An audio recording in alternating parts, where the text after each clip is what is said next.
Friends, അപ്പം നമ്മളുടെ നാലാമത്തെ വീഡിയോ സീരീസാണ് about market makers series. Market മേക്കേഴ്സിനെ കുറിച്ച്, ഓക്കെ, മാർക്കറ്റിലെ ബിഗ് പ്ലേയേഴ്സ് അല്ലെങ്കിൽ ബിഗ് മൂവ്സിനെ കുറിച്ച് നമ്മളൊരു ഡീറ്റെയിൽ സീരീസ് ചെയ്യാൻ തന്നെ തീരുമാനിച്ചു. ഓക്കെ, അപ്പം നമ്മളുടെ ഫസ്റ്റ് സീരീസ് എന്ന് പറയുന്നത് ICT ഫൗണ്ടേഷൻ, രണ്ടാമത്തെ സീരീസ് എന്ന് പറയുന്നത് ഈ ഫൗണ്ടേഷനിൽ നമ്മൾ പഠിച്ച കാര്യങ്ങളെ ഒന്നുകൂടി മാസ്റ്റർ ചെയ്യുന്ന ഒരു ICT മാസ്റ്ററിങ് സീരീസ്. മൂന്നാമത് ഒരുപാട് ആളുകൾ പറഞ്ഞു ഈ ICT സ്വിംഗ് പൊസിഷൻ എങ്ങനെ യൂസ് ചെയ്യാം. അതുകൊണ്ട് തന്നെ മൂന്നാമത്തെ സീരീസ് എന്ന് പറയുന്നത് ICT സ്വിംഗ് ട്രേഡിംഗ് സീരീസ് ആണ്. അതിനുശേഷം എന്താണ്, നമ്മൾ മാർക്കറ്റിലെ മാനിപ്പുലേഷൻസും കാര്യങ്ങളൊക്കെ പഠിച്ച സ്ഥിതിക്ക് ഒരുപാട് ആളുകളുടെ റിക്വസ്റ്റ് പ്രകാരം നമ്മൾ അബൌട്ട് മാർക്കറ്റ് മേക്കേഴ്സ് സീരീസ് ആണ് ചെയ്യുന്നത്. ഇത് സീരീസ് എപ്പിസോഡ് 1 ആണ്. ഇൻട്രൊഡക്ഷൻ ടു ഫൈനാൻഷ്യൽ ഇൻസ്റ്റിറ്റ്യൂഷൻ്റെ ഡീപ്പ് ടെർമിനോളജീസിലേക്കൊന്നും പോകുന്നില്ല. ട്രേഡിംഗ് റിലേറ്റഡ് ആയിട്ട് ഫൈനാൻഷ്യൽ ഇൻസ്റ്റിറ്റ്യൂഷൻ്റെ ഏതൊക്കെ തരത്തിലുണ്ട്, അവരുടെ ആക്ടിവിറ്റീസ് എങ്ങനെയാണെന്നൊക്കെയാണ് നമ്മൾ ഈ ഒരു വീഡിയോ സീരീസിൽ നമ്മൾ ഇൻക്ലൂഡ് ചെയ്തിരിക്കുന്നത്. ഓക്കെ, അപ്പോൾ നമുക്ക് നേരെ വീഡിയോയിലേക്ക് പോകാം. Welcome to T4T.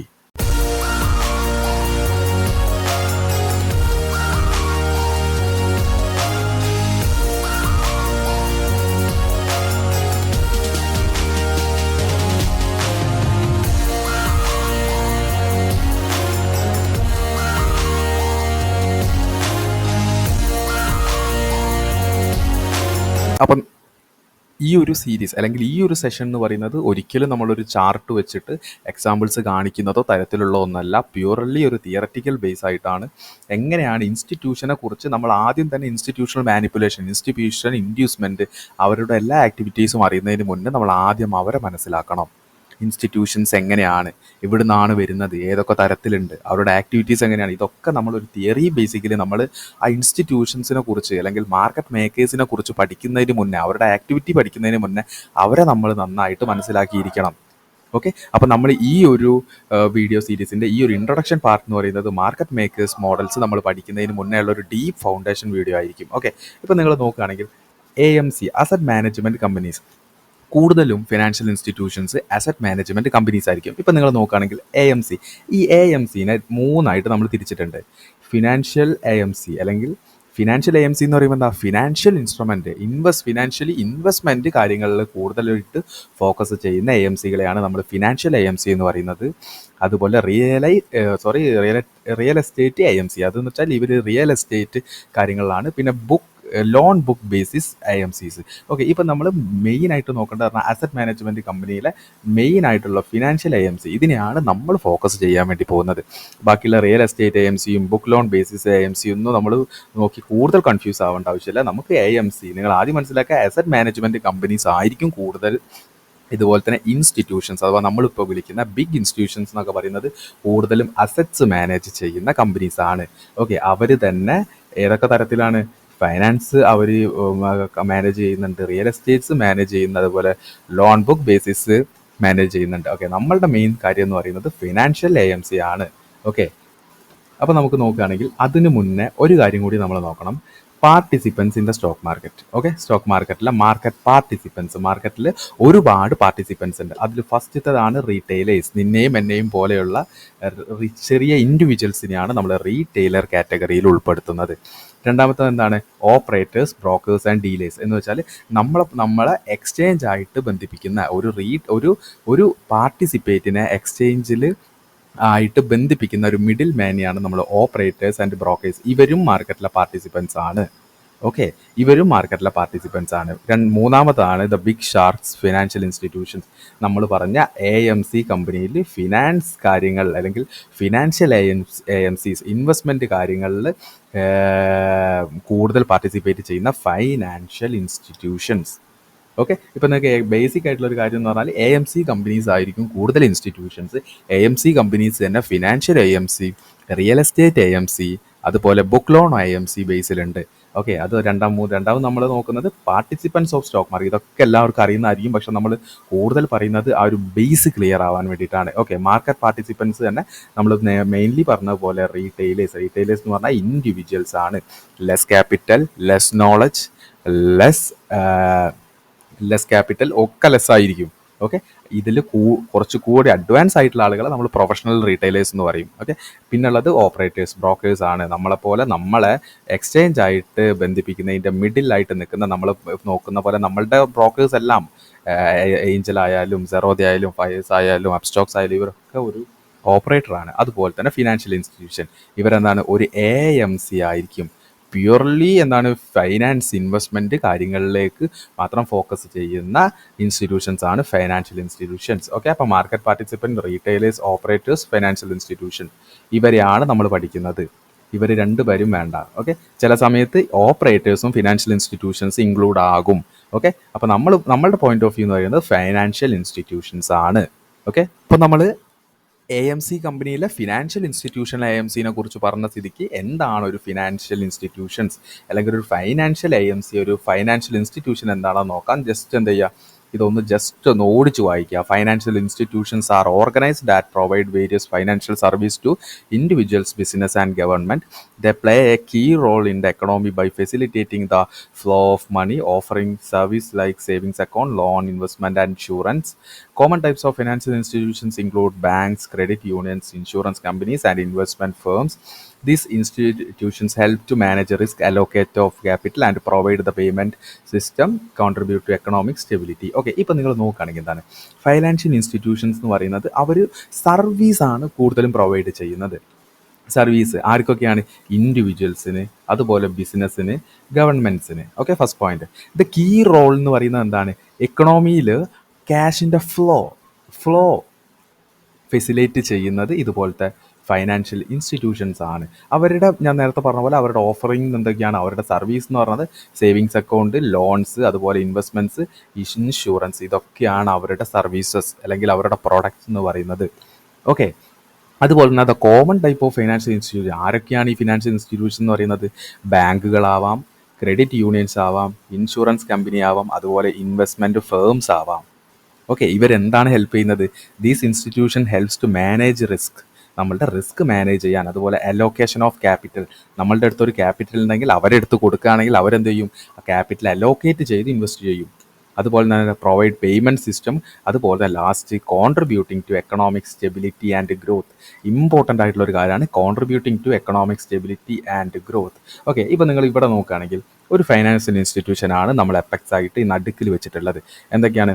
ഒരു കൊമേഴ്ഷ്യൽ ബാങ്ക് ഒരു ഇൻസ്റ്റിറ്റ്യൂഷൻ ആവാം, ഒരു ഇൻവെസ്റ്റ്മെൻറ്റ് ബാങ്ക് ഒരു ഇൻസ്റ്റിറ്റ്യൂഷൻ ആവാം, ഒരു ക്രെഡിറ്റ് യൂണിയൻ ഒരു ഇൻസ്റ്റിറ്റ്യൂഷൻ ആവാം, ഇൻഷുറൻസ് കമ്പനി ഒരു ഇൻസ്റ്റിറ്റ്യൂഷൻ ആവാം, ഈവൻ സെൻട്രൽ ബാങ്ക്സ് ഇൻസ്റ്റിറ്റ്യൂഷൻ ആവാം, കോപ്പറേറ്റീവ് ബാങ്ക്, ബ്രോക്കറേജ് ഫേംസ്. ഇത് കണ്ടല്ലേ നിങ്ങൾ?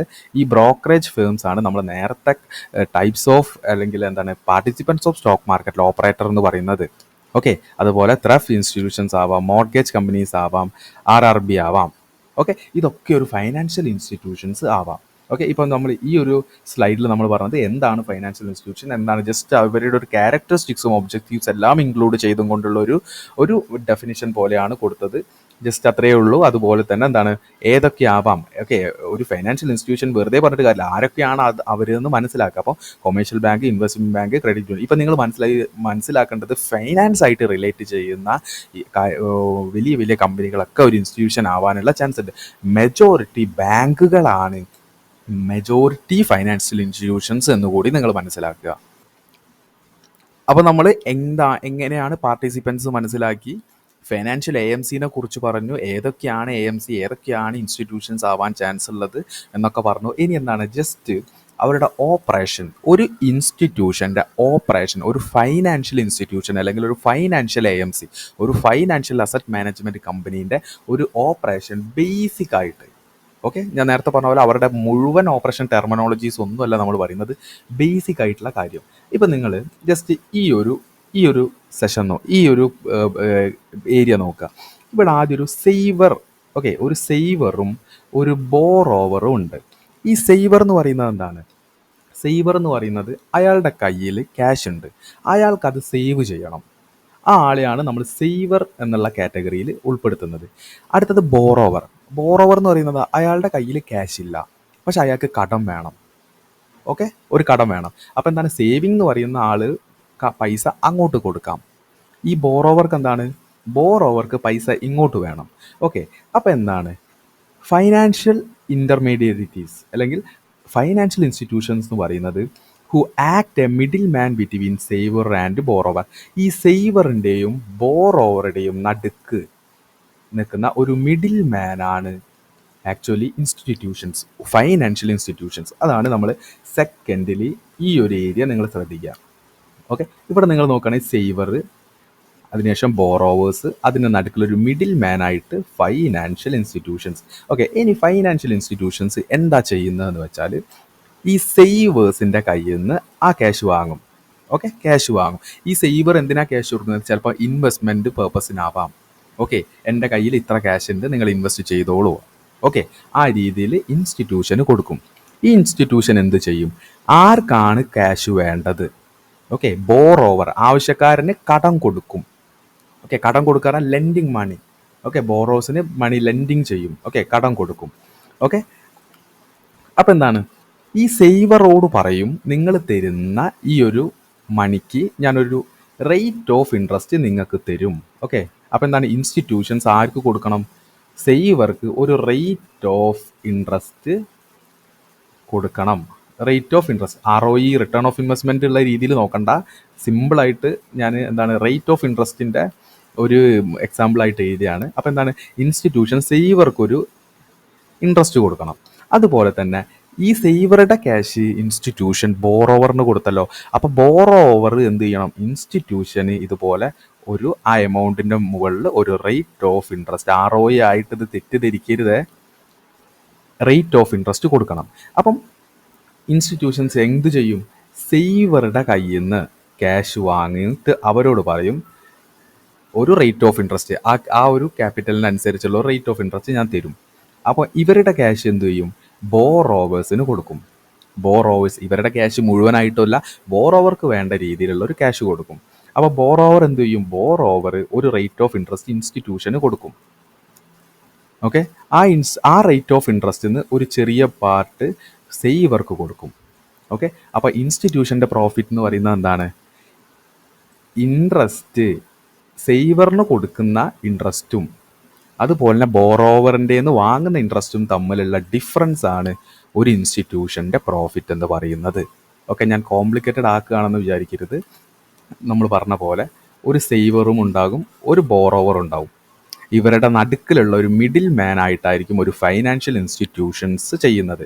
ഫൈനാൻഷ്യൽ ഇൻസ്റ്റിറ്റ്യൂഷൻസ് ഓപ്പറേറ്റ് ചെയ്യുന്നത് സേവറുടെ ക്യാഷാണ്, സേവ് ചെയ്യാൻ വരുന്ന ആളുടെ ആണ്. അവരെ നമ്മൾ ഒരു ഇൻസ്റ്റിറ്റ്യൂഷൻ്റെ ക്ലൈൻറ്റ് എന്ന് പറയും. ഓക്കെ, ഒരു സേവറുടെ ക്യാഷാണ് ഇൻസ്റ്റിറ്റ്യൂഷൻസ് യൂസ് ചെയ്യുന്നത്. ഇൻസ്റ്റിറ്റ്യൂഷൻസ് മണി ബോറോ ചെയ്യുന്ന ആളുകൾക്ക് കൊടുക്കും. അതുകൊണ്ടാണ് എക്കണോമിക് ക്യാഷ് ഫ്ലോ ഉണ്ടാവുന്നത് പറയുന്നത്. ക്യാഷ് ഫ്ലോ കൂടും എന്ന് പറയും. ഇൻസ്റ്റിറ്റ്യൂഷണൽ ആക്ടിവിറ്റി കൂടുമ്പോൾ ക്യാഷ് ഫ്ലോ കൂടും എന്ന് പറയും. എന്താ, സേവർ ക്യാഷ് ഇൻസ്റ്റിറ്റ്യൂഷന് കൊടുത്തു, ഇൻസ്റ്റിറ്റ്യൂഷൻ ആ ക്യാഷ് ബോറോവർക്ക് കൊടുത്തു, ഇവിടെ ക്യാഷ് ഫ്ലോ ആവുകയല്ലേ ചെയ്യുന്നത്. ഓക്കെ, അപ്പോൾ എന്താണ്, ഈ ബോറോവർ ഒരു റേറ്റ് ഓഫ് ഇൻട്രസ്റ്റ് കൊടുക്കും. കാരണം കടം വാങ്ങിയ പൈസയ്ക്ക് പലിശ എന്നുള്ള രീതിയിൽ ബോറോവർ ഇൻസ്റ്റിറ്റ്യൂഷൻ ഒരു റേറ്റ് ഓഫ് ഇൻട്രസ്റ്റ് കൊടുക്കും. ആ റേറ്റ് ഓഫ് ഇൻട്രസ്റ്റ് വാങ്ങി വെച്ച് കഴിഞ്ഞാൽ അതിൽ നിന്ന് എന്ത് ചെയ്യണം? സേവർക്ക് കൊടുക്കണ്ടേ. അപ്പോൾ അതിൻ്റെ ഒരു റേറ്റ് ഓഫ് ഇൻട്രസ്റ്റ് നിന്ന് കുറച്ചിട്ട് സേവർ കൊടുക്കും. ഇതിൻ്റെ ഡിഫറൻസ് ആണ് ഒരു ഇൻസ്റ്റിറ്റ്യൂഷൻ്റെ പ്രോഫിറ്റ് എന്ന് പറയുന്നത്. ഇത് ബേസിക് ആയിട്ടുള്ള ഒരു ഓപ്പറേഷൻ മാത്രമാണ്. നമ്മൾ ഡീപ്പ് ടെർമിനോളജീസിലേക്ക് പോകേണ്ട ആവശ്യമില്ല. നമുക്ക് ബേസ് ആയിട്ട് മനസ്സിലാക്കേണ്ട കാര്യം ഒരു സേവർ, ഒരു ബോറോവർ. Okay, borrower. ഓക്കെ, ഇവർ രണ്ടാൽ നടുക്കുള്ള ഒരു മിഡിൽ മാൻ ആണ് ഒരു ഫൈനാൻഷ്യൽ ഇൻസ്റ്റിറ്റ്യൂഷൻസ്. ഓക്കെ, സേവർ അയാളുടെ കയ്യിലുള്ള സേവിങ്സ് അല്ലെങ്കിൽ അയാളുടെ ഇൻവെസ്റ്റ്മെൻറ്റ് ഇൻസ്റ്റിറ്റ്യൂഷന് കൊടുക്കും. ഇൻസ്റ്റിറ്റ്യൂഷൻ എന്ത് ചെയ്യും? ആ ക്യാഷ് എന്ത് ചെയ്യും? അലോക്കേറ്റ് അല്ലെങ്കിൽ ഡൈവേഴ്സിഫൈ ചെയ്തിട്ട് ഇൻവെസ്റ്റ് ചെയ്യും. അല്ലെങ്കിൽ എന്ത് ചെയ്യും? ബോറോവേഴ്സിന് ക്യാഷ് ലെൻഡിങ് മണി, കടം കൊടുക്കും. ഓക്കെ, ഇവർക്ക് റേറ്റ് ഓഫ് ഇൻട്രസ്റ്റും കൊടുക്കും, ഇവരെ നിന്ന് റേറ്റ് ഓഫ് ഇൻട്രസ്റ്റ് വാങ്ങും ചെയ്യും. ഇത് തമ്മിലുള്ളത് ഒരു ഡിഫറൻസ് ആണ് ഒരു ഇൻസ്റ്റിറ്റ്യൂഷൻ്റെ പ്രോഫിറ്റ് എന്ന് പറയുന്നത്. അതുപോലെ തന്നെ വേറൊരു സെനാരിയോ എന്ന് പറയുന്നത് എന്താണ്? ഈ സേവർ എന്ത് ചെയ്യും? ഇൻസ്റ്റിറ്റ്യൂഷന് ക്യാഷ് കൊടുക്കും. ഇൻസ്റ്റിറ്റ്യൂഷൻ്റെ പ്രൊഡക്റ്റ് എന്ന് പറഞ്ഞാൽ ചിലപ്പോൾ മ്യൂച്വൽ ഫണ്ട് ആയിരിക്കാം, ചിലപ്പോൾ ഇൻഷുറൻസ് ആയിരിക്കാം. ഓക്കെ, അങ്ങനെ പലതും ആയിരിക്കാം. ഈ ബോറോവറിന് കൊടുത്തിട്ടില്ലെങ്കിൽ നേരെ എന്ത് ചെയ്യും? സ്റ്റോക്ക് മാർക്കറ്റിലേക്കായിരിക്കും നേരെ പോകുന്നത്. സ്റ്റോക്ക് മാർക്കറ്റിൽ ഫണ്ട് അലോക്കേറ്റ് ചെയ്ത് അതിൽ നിന്നുള്ള പ്രോഫിറ്റിൻ്റെ ഒരു ചെറിയ പെർസെൻറ്റേജ് തിരിച്ച് എന്ത് കൊടുക്കും? സേവേഴ്സിന് തന്നെ കൊടുക്കും. അങ്ങനെയോ ആവാം. അപ്പം നമ്മൾ ബേസിക് ആയിട്ട് പറയുന്ന ഒരു സേവറുടെയും ഒരു ബോറോവറുടെയും നടുക്കിലുള്ള ഒരു മിഡിൽ മാൻ ആണ് ഇൻസ്റ്റിറ്റ്യൂഷൻസ്. ഫൈനാൻഷ്യൽ ഇൻസ്റ്റിറ്റ്യൂഷൻ എന്ന് പറഞ്ഞാൽ ഇവരുടെ നടുക്കുള്ള ഒരു എന്താ പറയുക, മിഡിൽ മാൻ ആണ് ഫിനാൻഷ്യൽ ഇൻസ്റ്റിറ്റ്യൂഷൻ ഇവരെന്ത് സഹായിക്കും? ഫ്ലോ ഓഫ് മണിക്ക് സഹായിക്കും. അതുപോലെ തന്നെ എന്താണ്, ഇവരുടെ റേറ്റ് ഓഫ് ഇൻട്രസ്റ്റ് സേവറിന് കൊടുക്കും. അതുപോലെ ബോറോവേഴ്സിൻ്റെ റേറ്റ് ഓഫ് ഇൻട്രസ്റ്റ് വാങ്ങും. ഇത് തമ്മിലുള്ള ഡിഫറൻസ് ആയിരിക്കും ഒരു ഇൻസ്റ്റിറ്റ്യൂഷൻസിൻ്റെ പ്രോഫിറ്റ്. അതുകൊണ്ട് തന്നെ നമ്മൾ ഇതിന്ന് മനസ്സിലാക്കേണ്ട ഒരു കാര്യം എന്ന് പറയുന്നത്, ഒരു ഫൈനാൻഷ്യൽ ഇൻസ്റ്റിറ്റ്യൂഷൻസ് മാനേജ് ചെയ്യുന്നത് അവരുടെ ഓൺ മണി ആയിരിക്കില്ല. മെജോറിറ്റി സേവേഴ്സിൻ്റെ മണി ആയിരിക്കും. എന്താണ്, അവരുടെ ക്ലയൻറ്റിൻ്റെ ക്യാഷ് ആയിരിക്കും അവർ യൂസ് ചെയ്യുന്ന മണി. ഇൻസ്റ്റിറ്റ്യൂഷൻസിൻ്റെ കയ്യിൽ ഒരുപാട് ക്യാഷ് ഉണ്ട് നമ്മൾ പറഞ്ഞല്ലോ, അതൊന്നും അവർ വീട്ടിൽ നിന്ന് കൊണ്ടുവന്ന ക്യാഷോ അവരുടെ കുടുംബ സ്വത്തൊന്നുമല്ല. ഓക്കെ, അവരുടെ സർവീസ് വാങ്ങുന്ന അല്ലെങ്കിൽ അവരുടെ പ്രൊഡക്റ്റ് വാങ്ങുന്ന അവരുടെ ക്ലയൻസിൻ്റെ ക്യാഷ് ആയിരിക്കും ഒരു ഇൻസ്റ്റിറ്റ്യൂഷൻ്റെ ക്യാപിറ്റൽ, അല്ലെങ്കിൽ അവരുടെ ഫണ്ട് എന്ന് പറയുന്നത് ക്ലയൻസിൻ്റെ പണമായിരിക്കും. ഓക്കെ, അപ്പം നമ്മൾ ഒരു സേവറും ഒരു ബോറോവറും തമ്മിലുള്ള മിഡിൽ മാനാണ് ഇൻസ്റ്റിറ്റ്യൂഷൻ എന്ന് പറഞ്ഞ സ്ഥിതിക്ക് നമുക്ക് കൂടുതൽ വരുന്ന ഒരു ഡൗട്ട് എന്ന് പറഞ്ഞാൽ എങ്ങനെയാണ് ഈ ഒരു ഫംഗ്ഷൻ എന്ന് പറയുന്നത്. ഓക്കെ, അപ്പം നമുക്ക് ബേസിക് ആയിട്ടൊരു എക്സാമ്പിൾ വരെ നോക്കുകയാണെങ്കിൽ, ഇവിടെ നോക്കുകയാണെങ്കിൽ ഫിക്സഡ് ഡെപ്പോസിറ്റ്. ഓക്കെ, ഇതെന്തായിരിക്കും? ഒരു സേവറുടെ ക്യാഷ് ആയിരിക്കും ഈ ഫിക്സഡ് ഡെപ്പോസിറ്റ്. ഓക്കെ, ഇവരെന്ത് ചെയ്യും? ബാങ്കിൽ ഫിക്സഡ് ഡെപ്പോസിറ്റ് ചെയ്യും. ഓക്കെ, ആ ഫിക്സഡ് ഡെപ്പോസിറ്റ് ചെയ്യുന്ന സമയത്ത് ബാങ്ക് സേവർക്ക് എന്ത് കൊടുക്കണം? ഒരു റേറ്റ് ഓഫ് ഇൻട്രസ്റ്റ് കൊടുക്കണം. ഓക്കെ, റേറ്റ് ഓഫ് ഇൻട്രസ്റ്റ് കൊടുക്കണം. ആനുവലി റേറ്റ് ഓഫ് ഇൻട്രസ്റ്റ് കൊടുക്കേണ്ടി വരും. ഓക്കെ, അതിനുശേഷം ഈ ബാങ്ക് എന്ത് ചെയ്യും? ഈ സേവറിൻ്റെ നിന്ന് വാങ്ങിയ ക്യാഷ് എന്ത് ചെയ്യും? ബോറോവേഴ്സിന് ലോണായിട്ട് കൊടുക്കും. അപ്പോൾ ബോറോവേഴ്സിന് ലോണായി കൊടുക്കുന്ന സമയത്ത് ഈ ലോൺ വാങ്ങിയ ആൾ മാസം ഇൻസ്റ്റാൾമെൻറ്റ് അടയ്ക്കുന്നതിൻ്റെ കൂടെ ഒരു റേറ്റ് ഓഫ് ഇൻട്രസ്റ്റ് പലിശയായിട്ട് ഇങ്ങോട്ട് കൊടുക്കണം, ബാങ്കിന് കൊടുക്കണം. ഓക്കെ, അപ്പോൾ എന്താണ്, ഈ റേറ്റ് ഓഫ് ഇൻട്രസ്റ്റ് സേവറിന് കൊടുക്കുന്നതിനേക്കാൾ ചിലപ്പം നല്ല കൂടുതലായിരിക്കും. ഓക്കെ, എന്താണ്, ബാങ്ക് എപ്പോഴും എങ്ങനെയാണ്, നമുക്ക് തരുന്ന റേറ്റ് ഓഫ് ഇൻട്രസ്റ്റ് കുറവും നമുക്ക് നമ്മളിൽ നിന്ന് വാങ്ങുന്ന റേറ്റ് ഓഫ് ഇൻട്രസ്റ്റ് കൂടുതലും ആയിരിക്കും. വട്ടിപ്പലിശ എന്നൊക്കെ പറയുന്ന കേട്ടില്ലേ, അമ്മാതിരി പലിശയായിരിക്കും ബാങ്കിൻ്റെത്. ഓക്കെ, അപ്പോഴെന്താണ്, ഈ ബോറോവറിൻ്റെ നിന്ന് വാങ്ങുന്ന ഇൻട്രസ്റ്റും ഇവർക്ക് കൊടുക്കേണ്ട ആ ഒരു ഇൻട്രസ്റ്റും തമ്മിലുള്ള ഡിഫറൻസ് ആയിരിക്കും ബാങ്കിൻ്റെ പ്രോഫിറ്റ് എന്ന് പറയുന്നത്. അപ്പോൾ ആ സേവർ ബോറോവർ എന്നുള്ള കോൺസെപ്റ്റ് നിങ്ങൾക്ക് ഇവിടെ മനസ്സിലായിട്ടുണ്ടാവും എന്ന് വിചാരിക്കുന്നു. ഈ ഫിക്സഡ് ഡെപ്പോസിറ്റ് ഇടുന്ന ഒരാളെ നമ്മൾ സേവറായിട്ടും കണക്കാക്കും. അതുപോലെ തന്നെ എന്താണ്, ഈ ലോൺ വാങ്ങുന്ന വ്യക്തിനെ നമ്മൾ ബോറോവർ ആയിട്ടും, ഇതിൻ്റെ നടുക്കിലുള്ള ഫൈനാൻഷ്യൽ ഇൻസ്റ്റിറ്റ്യൂഷൻ എന്ന് പറയുന്നത് എന്താണ്? ബാങ്ക് ആണ്. ഓക്കെ, ഇനി എന്താണ്, ഫിക്സഡ് ഡെപ്പോസിറ്റ് ബാങ്കിലേക്ക് കൊടുത്തു. ഓക്കെ, സേവർ കൊടുത്തു. ഈ ബാങ്ക് ഫൈനാൻഷ്യൽ ഇൻസ്റ്റിറ്റ്യൂഷൻ എന്ത് ചെയ്യും? ക്യാഷ് നേരെ മാർക്കറ്റിലേക്ക് റിസ്ക് ഫ്രീ ആയിട്ടുള്ള ഇൻവെസ്റ്റ്മെൻറ്റിലേക്ക് അലോക്കേറ്റ് ചെയ്യും. ഓക്കെ, അതിനുശേഷം അവിടെ നിന്ന് ജനറേറ്റ് ചെയ്യുന്ന റേറ്റ് ഓഫ് ഇൻട്രസ്റ്റ്, ഓക്കെ, അവിടെ നിന്ന് ഈ ഒരു സേവറിൻ്റെ നിന്ന് വാങ്ങിയ ഈ ഒരു എമൗണ്ട് റിസ്ക് ഫ്രീ ആയിട്ടുള്ള ഗവൺമെൻറ് ബോണ്ട്സ്, ഇക്വിറ്റി, അതുപോലത്തെ കുറച്ചുകൂടി റിസ്ക് ഫ്രീ ആയിട്ടുള്ള ഇൻവെസ്റ്റ്മെൻറ്റിലേക്ക് ഇൻവെസ്റ്റ് ചെയ്തതിന് ശേഷം അവിടെ നിന്ന് ജനറേറ്റ് ചെയ്യുന്ന ആ ഒരു റേറ്റ് ഓഫ് ഇൻട്രസ്റ്റ് ഇന്ന് ഈ ഒരു എഫ് ഡിയിൽ ചെയ്ത സേവറിന് ഒരു റേറ്റ് ഓഫ് ഇൻട്രസ്റ്റ് കൊടുക്കും. ഓക്കെ, അപ്പോൾ നിങ്ങൾക്ക് ആ ഒരു സെനാരിയോ മനസ്സിലായിട്ടുണ്ടായിട്ടുണ്ടെന്ന് വിചാരിക്കുന്നു. ഓക്കെ, നെക്സ്റ്റ് മ്യൂച്വൽ ഫണ്ടാണ്. മ്യൂച്വൽ ഫണ്ടിൻ്റെ സേവർ ആൻഡ് ബോറോവർ ആ ഒരു കോൺസെപ്റ്റ് പറയുകയാണെങ്കിൽ എന്താണ്, നിങ്ങൾ വേറെ ഒന്നും വായിക്കേണ്ട, ജസ്റ്റ് ഇവിടെ നോക്കിയാൽ മതി. ഫസ്റ്റ് നമ്മൾ ഇൻവെസ്റ്റർ എന്ത് ചെയ്യും? ഇൻവെസ്റ്റ് ചെയ്യും. ഒരു മ്യൂച്വൽ ഫണ്ടിൻ്റെ സർവീസ് അല്ലെങ്കിൽ അവരുടെ പ്രൊഡക്റ്റ് എന്ന് പറയുന്നത് മ്യൂച്വൽ ഫണ്ട്സ് ആണ്. ഓക്കെ, അപ്പോൾ എന്താണ്, ഇൻവെസ്റ്റർ അതിൽ ഇൻവെസ്റ്റ് ചെയ്യുന്നു. ഓക്കെ, ഈ ക്യാഷ് എന്താണ്? പൂൾസ് ദെയർ മണി ടുഗദർ എന്ന് പറഞ്ഞാൽ എന്താണ്, ഓരോ ഇൻവെസ്റ്റേഴ്സ്, ഒരു മ്യൂച്വൽ ഫണ്ടിനെ സംബന്ധിച്ചിടത്തോളം അവരുടെ ഇൻവെസ്റ്റർ എന്ന് പറഞ്ഞാൽ അവരുടെ ക്ലയൻസ് ആണ്. ഓക്കെ, ഈ ഇൻവെസ്റ്റേഴ്സിൻ്റെ പൈസ എല്ലാം പൂൾ ചെയ്തും കൊണ്ട് ആ ഒരു മ്യൂച്വൽ ഫണ്ടിൻ്റെ ഫണ്ട് മാനേജർ എന്ത് ചെയ്യും? Choose securities and bonds invest എന്ന് വെച്ചാൽ എന്താണ്, ഗവൺമെൻറ് ബോണ്ട്സിലും സെക്യൂരിറ്റീസ് അതിലെല്ലാം. അതുപോലെ ഈ ഗവൺമെൻറ് ബോണ്ട്സിൽ ഇൻവെസ്റ്റ് ചെയ്യുന്നതിൻ്റെ കാര്യം എന്ന് പറഞ്ഞാൽ അത് കമ്പാരിറ്റീവ്ലി നമ്മളുടെ ഡെറിവേറ്റീവും ഇക്വിറ്റിയൊക്കെ വെച്ച് നോക്കുന്ന സമയത്ത് കമ്പാരിറ്റീവ്ലി റിസ്ക് ഫ്രീ ആണ്. കാരണം പബ്ലിക്കിൻ്റെ നിന്ന് വാങ്ങിയ ക്യാഷാണ്. ഓക്കെ, റിസ്ക് എടുക്കുന്നതിനൊക്കെ ഒരു ലിമിറ്റ് ഉണ്ട് അല്ലേ, റിസ്ക് എടുക്കുന്ന ഇൻസ്റ്റിറ്റ്യൂഷൻസും വേറെ ഉണ്ട്. ഓക്കെ, അപ്പോൾ എന്താണ്, അവർ റൈറ്റ് ആയിട്ടുള്ള ഒരു അസറ്റ് ക്ലാസ്സിലേക്ക് shares, bond, security, okay, whenever ഓരോ ഇൻസ്റ്റിറ്റ്യൂഷൻ്റെ കപ്പാസിറ്റി അനുസരിച്ച് അതിലേക്ക് എന്ത് ചെയ്യും? ക്യാഷ് ഇൻവെസ്റ്റ് ചെയ്യും. ആരുടെ ക്യാഷ്?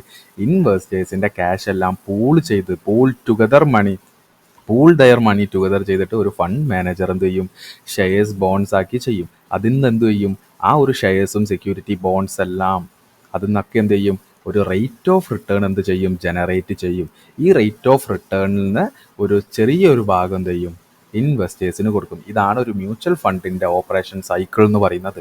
നമ്മൾക്ക് ട്രേഡ് ചെയ്യാൻ അറിയില്ല, അല്ലെങ്കിൽ നമുക്ക് സ്റ്റോക്ക് മാർക്കറ്റിൽ പാർട്ടിസിപ്പേറ്റ് ചെയ്യാൻ സമയമില്ല, താല്പര്യമില്ല, അല്ലെങ്കിൽ എന്താണ്, അതിന് തീരെ താല്പര്യമില്ല. അപ്പോൾ എന്താണ്, നമ്മളുടെ ക്യാഷ് ഒരു ഫണ്ട് മാനേജറുടെ അടുത്ത് കൊടുത്ത് നമുക്ക് വേണ്ടിയിട്ട് പണിയെടുപ്പിക്കുന്ന ആ ഒരു ചെറിയൊരു ടേമാണ് ഈ ഒരു മ്യൂച്വൽ ഫണ്ട് എന്ന് പറഞ്ഞാൽ. അപ്പോൾ അതിൻ്റെ സൈക്കിൾ എന്ന് പറയുന്നത്, ഇൻവെസ്റ്റേഴ്സിൻ്റെ മണിയെല്ലാം പൂൾ ടുഗദർ ചെയ്തിട്ട് ഫണ്ട് മാനേജർ എന്ത് ചെയ്യും, റിസ്ക് ഫ്രീ ആയിട്ടുള്ള സെക്യൂരിറ്റീസ് ആൻഡ് ബോൺസ് അതിലേക്ക് എന്ത് ചെയ്യും, അലോക്കേറ്റ് ചെയ്തിട്ട് അതിൽ നിന്ന് എന്ത് ചെയ്യും, ഒരു റിട്ടേൺ ജനറേറ്റ് ചെയ്തിട്ട് ആ റിട്ടേണിൻ്റെ ഒരു ചെറിയൊരു ഭാഗം എന്ത് ചെയ്യും, ഇൻവെസ്റ്റേഴ്സിന് കൊടുക്കും. ഓക്കെ, അപ്പോൾ ഈ ജനറേറ്റ് ചെയ്യുന്ന റിട്ടേണും അതുപോലെ ഇൻവെസ്റ്റേഴ്സിന് മണി തന്ന, അല്ലെങ്കിൽ നമ്മളുടെ ഫണ്ട് തന്ന ഇൻവെസ്റ്റേഴ്സിന് കൊടുക്കേണ്ട റിട്ടേണും തമ്മിലുള്ള ആ ഒരു ഡിഫറൻസ് ആണ് ഒരു ഇൻസ്റ്റിറ്റ്യൂഷൻ്റെ പ്രോഫിറ്റ് എന്ന് പറയുന്നത്. ഓക്കെ, അപ്പം ലോജിക്ക് നിങ്ങൾക്ക് ചെറുങ്ങനെ മനസ്സിലായി വരുന്നുണ്ടെന്ന് ഞാൻ വിചാരിക്കുന്നു. പക്ഷേ നമ്മൾ ഇൻഷുറൻസ് കമ്പനി നോക്കുകയാണെങ്കിൽ എന്താണ്, നമ്മളുടെ നാട്ടിലുള്ള SBI life insurance, HDFC life, അതുപോലെ എന്താണ് ICICയുടെ ലൈഫ് ഇൻഷുറൻസ് സ്കീംസ്, ഓക്കെ, ഏതൊക്കെ വന്നു കഴിഞ്ഞാലും ഇന്ത്യയിൽ ഇൻഷുറൻസ് മോണോപ്പൊളി എന്ന് പറയുന്നത് LIC തന്നെയാണ്, life insurance corporation of India. Okay, ഇനി എന്താണ് ഈ ഒരു LIC എന്ന് പറയുന്നത്, അല്ലെങ്കിൽ ഒരു ഇൻഷുറൻസ് കമ്പനി എന്ന് പറയുന്നതും എന്താണ്, ഒരു നമ്പർ 1 ഫിനാൻഷ്യൽ ഇൻസ്റ്റിറ്റ്യൂഷൻ തന്നെയാണ്. How do insurance companies make money? ഇതൊന്ന് വായിക്കുക നിങ്ങൾ. By charging premium in exchange of insurance coverage, then reinvest those premium into other asset generating asset. സിമ്പിളായിട്ട് പറയാൻ എന്താ, നമ്മളെ നിന്ന് വാങ്ങുന്ന, നമ്മളൊരു ടേം ഇൻഷുറൻസ് എടുക്കുകയാണെങ്കിൽ ഓക്കെ, നമ്മൾ അടയ്ക്കുന്ന ആ പ്രീമിയം പോകുന്നത് എങ്ങോട്ടാണ്, ഇവർ ഇതുപോലത്തെ റിസ്ക് ഫ്രീ ആയിട്ടുള്ള ഇൻവെസ്റ്റ്മെൻറ്റ്സ് മാർക്കറ്റിൽ നടത്തും. ഓക്കെ, റിസ്ക് ഫ്രീ ആയിട്ടുള്ള ഇൻവെസ്റ്റ്മെൻറ്റ് നടത്തിയിട്ട് എന്ത് ചെയ്യും, റീഇൻവെസ്റ്റ് ചെയ്തിട്ട് അതിൽ നിന്ന് എന്ത് ചെയ്യും, ജനറേറ്റ് ചെയ്യും, ഇൻകം ജനറേറ്റ് ചെയ്ത് മ്യൂച്വൽ ഫണ്ടിൽ നമുക്ക് തരുന്ന പോലെ ഇതുപോലത്തെ കാര്യമാണ്. ഇവിടെ എന്താണ്, ഇവിടെ മ്യൂച്വൽ ഫണ്ടിൻ്റെ പ്രൊഡക്റ്റ് എന്ന് പറയുന്നത്, അല്ലെങ്കിൽ മ്യൂച്വൽ ഫണ്ടിൻ്റെ സർവീസ് എന്ന് പറയുന്നത്, അവരുടെ ഫണ്ടുകളാണെങ്കിൽ ഒരു ഇൻഷുറൻസിൻ്റെ, അല്ലെങ്കിൽ ഒരു ഇൻഷുറൻസ് കമ്പനീൻ്റെ പ്രൊഡക്റ്റ് എന്ന് പറയുന്നത് ഇൻഷുറൻസ് ആണ്. ഓക്കെ, നമ്മൾ അടയ്ക്കുന്ന പ്രീമിയമാണ്. ഓക്കെ, ഒക്കെ എന്ത് ചെയ്യും, അങ്ങനെ ഒരുപാട് ആളുകളുടെ ടേം പ്രീമിയംസ് എല്ലാം കൂടി അലോക്കേറ്റ് ചെയ്തുകൊണ്ട് ഫണ്ടിൽ ഒരു ഫണ്ട് മാനേജർ ഉണ്ടാകും. ഒരു ഇതിൽ മാർക്കറ്റിൽ പാർട്ടിസിപ്പേറ്റ് ചെയ്യുന്ന പോലെ തന്നെ ഒരു ഫണ്ട് മാനേജർ ഉണ്ടാവും. അദ്ദേഹം എന്ത് ചെയ്യും, ഈ പ്രീമിയംസ് എല്ലാം കളക്ട് ചെയ്തു ഒരു ലിക്വിഡ്, ഒരു പൂൾ ഓഫ് മണി ആക്കിയിട്ട് എന്ത് ചെയ്യും, മാർക്കറ്റിൽ റിസ്ക് ഫ്രീ ആയിട്ടുള്ള നമ്മൾ പറഞ്ഞ പോലെ ഗവൺമെൻറ് സെക്യൂരിറ്റീസ്, ബോൺസ്, വേണമെങ്കിൽ ഷെയർസ്, ഇതെല്ലാം ഇൻവെസ്റ്റ് ചെയ്തും കൊണ്ട് എന്ത് ചെയ്യും, ഈ റിട്ടേൺസ് ജനറേറ്റ് ചെയ്യും. ഓക്കെ, ഇതിൻ്റെ ഒരു സെർട്ടൺ പെർസെൻറ്റേജ് ആണ് ക്ലയൻസിന് പോകുന്നത്. ഓക്കെ, അപ്പോൾ വേരിയസ് ഫിനാൻഷ്യൽ ഇൻസ്റ്റിറ്റ്യൂഷൻസ് എന്താണെന്നും അവരുടെ ആക്ടിവിറ്റി ഒരു ബേസിക് ആയിട്ട് പറഞ്ഞ സ്ഥിതിക്കും, ഒരു എക്സാമ്പിൾ ആയിട്ട് പറഞ്ഞ സ്ഥിതിക്കും നമുക്ക് എന്താണ്, ഇൻസ്റ്റിറ്റ്യൂഷണൽ ട്രേഡേഴ്സിലേക്ക് ഫോക്കസ് ചെയ്യാം. ഇൻസ്റ്റിറ്റ്യൂഷണൽ ട്രേഡേഴ്സിനെ നമ്മൾ എന്താണ്, FIAസും DIAസുമായിട്ട് തിരിച്ച് എന്താണ്, ഫിനാൻഷ്യൽ ഇൻസ്റ്റിറ്റ്യൂഷൻ ട്രേഡേഴ്സ് എന്ന് പറയുമ്പോൾ എന്താണ്, financial AMC, financial asset management companies. Okay, അവർ ഇൻവെസ്റ്റ്മെൻറ്റ് കാര്യങ്ങൾ, അല്ലെങ്കിൽ ഇൻവെസ്റ്റ്മെൻറ്റ് റിലേറ്റഡ് കാര്യങ്ങൾ ചെയ്യുകയാണെങ്കിൽ അവരെന്താണ്, ഒരു FIAസും DIAസുമായിട്ട് തിരിച്ചിട്ടുണ്ട്. ഓക്കെ, FIAs എന്ന് പറയുമ്പോൾ ഇത് വായിച്ചു നോക്കുക. These are investment funds or entities based outside of India that invest in Indian financial market. FIAs include hedge funds, insurance companies, mutual fund and pension fund. Their investments are significantly impact the trends to the large volume of capital of bringing. ഇവിടെ പറയുന്നത് എന്താണ്, FIAs എന്ന് പറഞ്ഞാൽ foreign institutional investors, ഇന്ത്യക്ക് പുറത്ത് വരുന്ന entities ആണ്. ഇവരിൽ ആരൊക്കെയുണ്ട്, എന്താണ് നമ്മൾ പറഞ്ഞ പോലെ hedge fund, insurance companies, mutual funds, pension fund, ഇവരൊക്കെയാണ് FIAs. ഇവരെന്താണ്, ഔട്ട്സൈഡ് ഓഫ് ഇന്ത്യ. ഓക്കെ, ഇന്ത്യയുടെ പുറത്തുള്ള ആളുകളാണ്. അതുപോലെ DIAs നമ്മൾ സിമ്പിളായിട്ട് മനസ്സിലാക്കുക, these are investment institutions based within India. ഇന്ത്യയിലുള്ള ഇൻസ്റ്റിറ്റ്യൂഷൻസ് ആണ്. ഏതൊക്കെയാണ്, mutual fund, insurance companies, bank, pension fund. Okay, ഇന്ത്യയിലുള്ള ഫൈനാൻഷ്യൽ ഇൻസ്റ്റിറ്റ്യൂഷൻസ് മാർക്കറ്റിൽ പാർട്ടിസിപ്പേറ്റ് ചെയ്യുകയാണെങ്കിൽ അവരെ നമ്മൾ ഡൊമസ്റ്റിക് ഇൻസ്റ്റിറ്റ്യൂഷണൽ ഇൻവെസ്റ്റേഴ്സ് എന്ന് പറയും. ഓക്കെ, ഇവരുടെ ബോത്ത് ആയിട്ട് കാര്യം പറയുകയാണെങ്കിൽ എന്താണ്, ഇവരുടെ മെയിൻ മെയിൻ ആയിട്ടുള്ളൊരു കാര്യം എന്ന് പറയുന്നത് ബോത്ത് ഇവർ രണ്ടുപേരും ഒരു ഇൻസ്റ്റിറ്റ്യൂഷൻസ് ആണ്. ഓക്കെ, ഇവർ ട്രേഡ് ചെയ്യുന്നത് എന്താണ്, അല്ലെങ്കിൽ ഇവർ യൂസ് ചെയ്യുന്നത് ക്ലയൻസ് മണി, സേവേഴ്സിൻ്റെ മണി, അല്ലെങ്കിൽ എന്താണ് ഇൻവെസ്റ്റേഴ്സിൻ്റെ മണിയാണ്. Both FIs and DIs influence stock market movements through either buying and selling activities affect overall market sentiment and liquidity. ഇവരെന്താണ്, ഇവരെന്ത് ചെയ്യും, മാർക്കറ്റിനെ ഇൻഫ്ലുവൻസ് ചെയ്യാൻ കഴിയുമെന്ന് മെയിനായിട്ട് പറയുന്നതിൻ്റെ കാരണം നമ്മൾ നേരത്തെ പറഞ്ഞ പോലെ തന്നെ ഇൻവെസ്റ്റേഴ്സിൻ്റെ മണി എല്ലാം കൂടി കമ്പൈൻ ചെയ്തുകൊണ്ട് അതൊരു ലിക്വിഡിറ്റി പൂളാക്കി മാറ്റും. എന്ന് വെച്ചാൽ എന്താ, ക്യാഷിനെ ഒരു ലിക്വിഡിറ്റി, ഒരു ചെറിയ ചെറിയ ചെറിയ ആളുകളെ നിന്ന് ക്യാഷ് കളക്ട് ചെയ്തൊരു വലിയ ക്യാഷായിട്ട് മാറ്റിയിട്ടായിരിക്കും അവർ ഈ ട്രേഡിങ് ചെയ്യാൻ സ്റ്റോക്ക് മാർക്കറ്റിലേക്ക് കടന്നു വരുന്നത്. ഓക്കെ, ഇവരുടെ ഇൻവെസ്റ്റ്മെന്റ് എന്ന് പറയുന്നത് ആ കമ്പനിയുടെ റിസ്ക് ആപ്പറ്റൈറ്റ് അല്ലെങ്കിൽ അവരുടെ അലൈൻമെന്റ് അനുസരിച്ചായിരിക്കും. ചില ഇൻസ്റ്റിറ്റ്യൂഷൻ ഹൈ റിസ്ക് എടുക്കുന്ന ഇൻസ്റ്റിറ്റ്യൂഷൻ ഉണ്ട്, ചില ഇൻസ്റ്റിറ്റ്യൂഷൻ മീഡിയം ടേം അല്ലെങ്കിൽ ചെറിയ രീതിയിൽ റിസ്ക് എടുക്കുന്നവരായിരിക്കും. അവരെന്താണ്, ഒരു ചെറിയ രീതിയിൽ റിസ്ക് എടുക്കുന്നവരാണെങ്കിൽ ഗവൺമെന്റ് സെക്യൂരിറ്റീസ് കാര്യങ്ങളിലേക്ക് റിസ്ക് ഫ്രീ ഇൻവെസ്റ്റ്മെന്റ്സ് ആയിരിക്കും ചില ഇൻസ്റ്റിറ്റ്യൂഷൻസ് ചൂസ് ചെയ്യുന്നത്. ചിലത് ഹൈ ഇൻസ്റ്റിറ്റ്യൂഷൻസ് അവരെന്ത് ചെയ്യും, ഇക്വിറ്റിയിലേക്കും വരും, ഡെറിവേറ്റീവ് സെക്ഷൻസിലേക്കും കൂടുതൽ റിസ്ക് പിടിച്ച ഇൻവെസ്റ്റ്മെൻറ്റ് കാര്യങ്ങളിൽ ചെയ്യുന്ന ഇൻസ്റ്റിറ്റ്യൂഷൻസും ഉണ്ട്. ഓക്കെ, അപ്പോൾ നമ്മൾ ഇൻസ്റ്റിറ്റ്യൂഷൻ്റെ ക്ലാസിഫിക്കേഷൻ പറഞ്ഞ സ്ഥിതിക്ക് നമുക്ക് എക്സാമ്പിൾസ് ഓഫ് ഫിനാൻഷ്യൽ ഇൻസ്റ്റിറ്റ്യൂഷൻസ് എന്ന് വെച്ചാൽ നിങ്ങൾ നോക്കുകയാണെങ്കിൽ ഇന്ത്യയിലേക്ക് ഇൻവെസ്റ്റ് ചെയ്യാൻ വേണ്ടി വരുന്ന ഇൻസ്റ്റിറ്റ്യൂഷൻസ് എന്ന് വെച്ചാൽ ഇന്ത്യയുടെ പുറത്തുള്ള institutions, foreign institutional investors, FIAs ഏതൊക്കെയാണ്, ഗോൾഡ്മാൻ സാക്സ്, JP Morgan, Morgan Stanley, BlackRock, Vanguard, Berkshire Hathaway, നമ്മളുടെ വാറൻ ബഫറ്റിൻ്റെ കമ്പനി, അതുപോലെ സിറ്റി ബാങ്ക്സ്, UPS ഗ്രൂപ്പ്. ഇതൊക്കെയാണ് എന്താണ് ഒരു financial institution, foreign institution investors. ഇവർ ഇന്ത്യയിലേക്ക് വരുന്ന കമ്പനീസാണ്, അല്ലെങ്കിൽ ഇന്ത്യയിൽ അവരുടെ നിക്ഷേപങ്ങൾ ചെയ്യുന്ന കമ്പനീസാണ്. ഇതിലെന്താണ്, നമ്മുടെ മ്യൂച്വൽ ഫണ്ട്സ് ഉണ്ടാവാം, ബാങ്കുകൾ ഉണ്ടാവാം, ഇൻഷുറൻസ് കമ്പനീസ് ഉണ്ടാവാം, അങ്ങനെ പല ഫിനാൻഷ്യൽ ആസറ്റ് മാനേജ്മെൻറ്റ് കമ്പനീസ് ഉണ്ടാവാം. ഇവർ ഇന്ത്യയിലേക്ക് വരുന്ന ആളുകളാണ്. ഓക്കെ, നെക്സ്റ്റ് നമ്മൾ നോക്കുകയാണെങ്കിൽ examples of DII, domestic institutional investors. Domestic institutional investors എന്ന് പറയുമ്പോൾ നമ്മുടെ ഇന്ത്യയിലുള്ള financial institutions, financial AMCs. Okay, Kotak asset management, Kotak ബാങ്കിൻ്റെ ഒരു അസറ്റ് മാനേജ്മെൻറ്റ് കമ്പനിയാണ് കൊട്ടക് AMC. അതുപോലെ കൊട്ടക് മ്യൂച്വൽ ഫണ്ട്, ടാറ്റയുടെ ടാറ്റ ക്യാപിറ്റൽ, SBI, അതുപോലെ Motilal Oswald management asset management, അതുപോലെ റിലയൻസിൻ്റെ റിലയൻസ് ക്യാപിറ്റൽ, HDFC AMC. അപ്പോൾ നിങ്ങൾ മെയിനായിട്ട് മനസ്സിലാക്കുന്നത് ഇൻസ്റ്റിറ്റ്യൂഷൻസ്, മെജോറിറ്റി ഇൻസ്റ്റിറ്റ്യൂഷൻസ് എന്ന് പറഞ്ഞാൽ ബാങ്കിങ് ആയിരിക്കും. ബാങ്കിങ് ഫൈനാൻസ് ചെയ്യുന്ന കമ്പനീസ് ആയിരിക്കും കൂടുതലും ഫൈനാൻഷ്യൽ ഇൻസ്റ്റിറ്റ്യൂഷൻസ് എന്ന് പറയുന്നത്. ഇനി ഞാൻ പറയാൻ വേണ്ടി പോകുന്ന കാര്യം എന്ന് പറഞ്ഞാൽ വെരി ഇമ്പോർട്ടൻ്റ് ആയിട്ടുള്ള കാര്യമാണ്.